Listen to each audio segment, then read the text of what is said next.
మరణాలు, వందల కోట్ల ఆస్తి నష్టం, నివాసాలు కోల్పోయే ప్రజలు, కంటి చూపు పోయి అందులుగా మారే దీనులు, అటు వాంతులు, తలనొప్పులు, శ్వాస తీసుకోవడం ఇబ్బందులు, ఇలా ఒకటి కాదు. ఓ అగ్నిపర్వతం పేలిందంటే దాని పర్యవసనాలు అన్నీ ఇన్ని కావు. సాంకేతిక రంగంలో ప్రపంచం రోజు రోజుకు దూసుకుపోతున్న అగ్నిపర్వతాల పేలుళ్ల ముందస్తు హెచ్చరికలు విషయంలో మాత్రం కాస్త వెనక్కే ఉన్నాం. అటు అగ్నిపర్వతాలు పేలిన తర్వాత సునామీ ముప్పు కూడా పొంచి ఉంటుంది.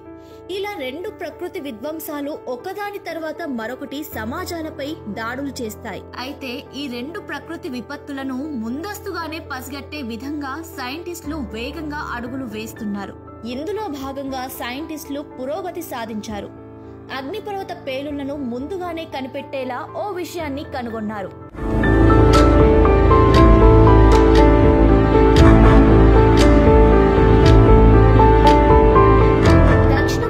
సముద్రం టోంగా దీవుల సమీపంలోని సముద్ర గర్భంలో జనవరి 2022లో సంభవించిన ఓ భారీ అగ్నిపర్వత పేలుడుకు 4 చనిపోవడాన్ని ప్రపంచం ఇంకా మర్చిపోలేదు. ఎందుకంటే ఈ పేలుడు తర్వాత ఆకాశంలోకి భారీ ఎత్తున బూడిద మేఘాలు ఆవరించాయి. సముద్రంలో సునామీ పోటెత్తింది.